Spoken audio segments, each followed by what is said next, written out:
Tingnan mo kadongse, ayan, ang gusto ni Bangag na hindi niya inaalaw or hindi siya sumang-ayon sa online voting. Pero bigyan ko kayo mga kadongski ng konting kaalaman or konting discussion patungkol sa tinatawag natin na online voting. Dati, sa panahon ni Trillanes, nung siya ay nakulong nakadetain dahil sa kanyang mga pinagagawa dati, siya ay senador. Pero inaalaw siya na mag-vote or magbigay ng kanyang boto online kasi inaalaw yon sa Senado since sa panahon na yon si Trillanes ay binoto ng taong bayan kaya may karapatan siya magbigay ng kanyang boto.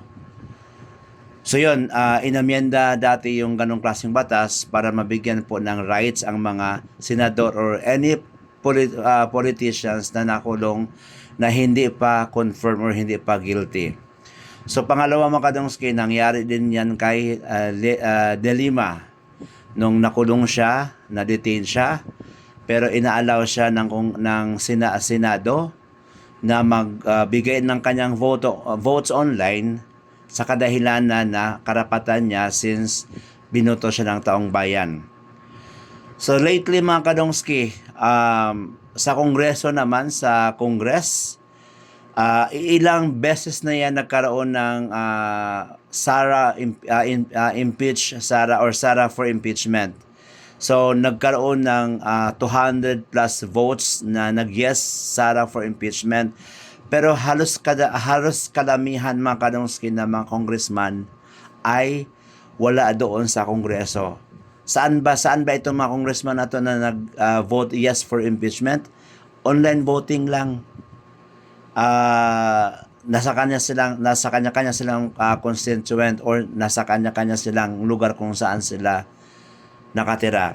So last vote for impeachment naman mga kadongski, siguro month of April ba yon? Yes, for the last time na ganun din ang ginawa ng mga congressman na nung nagbotohan na yes for impeachment for VP Sara, itong mga congressman na to, online voting lang din ito.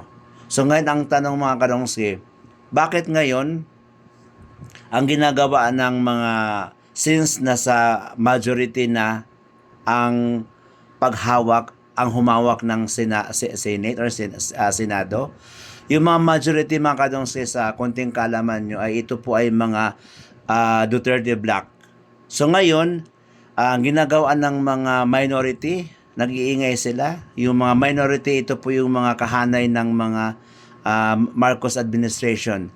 So nung nakuha na ng majority black ang leadership ng Senado, so ang ginawa nitong mga minority mga kadongsi, nag-iingay na sila. So gusto na nilang halos lahat, pinapahuli na nila si Jingo Estrada, si Bato, si Joel Villanueva, si Chis Escudero, halos lahat ng mga senador na nasa hanay ng Duterte Black ay gusto na nilang kasuhan. So ngayon mga kadongsi, ito ang problema kasi gusto nilang i-off na yung online voting. Gusto nilang mangyari na kaya sila nag-walk out nung unang session nila kasi gusto ng mga minority black na i-off na yung online voting kasi gusto nila na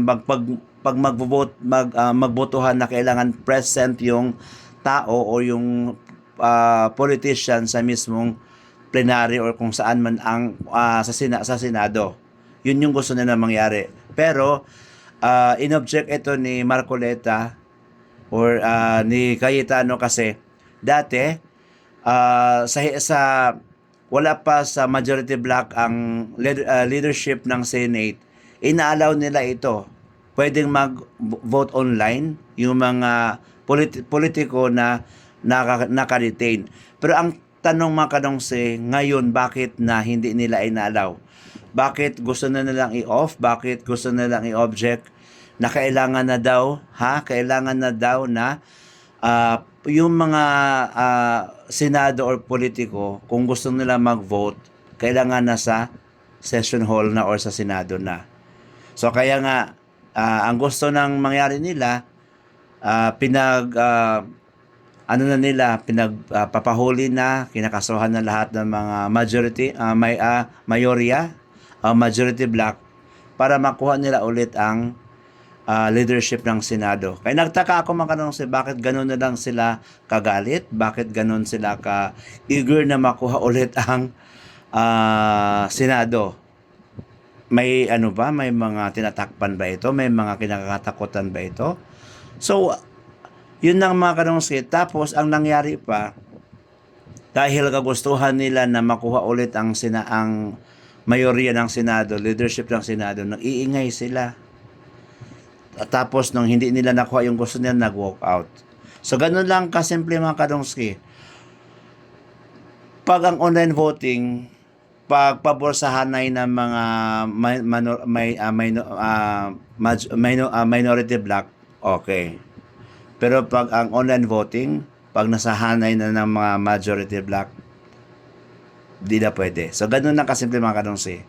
Pati si Bangag, ayaw na rin. Kasi alam niya na lahat ng mga tauhan niya, pag ano na, ayan o. Yun lang, magandang gabi po.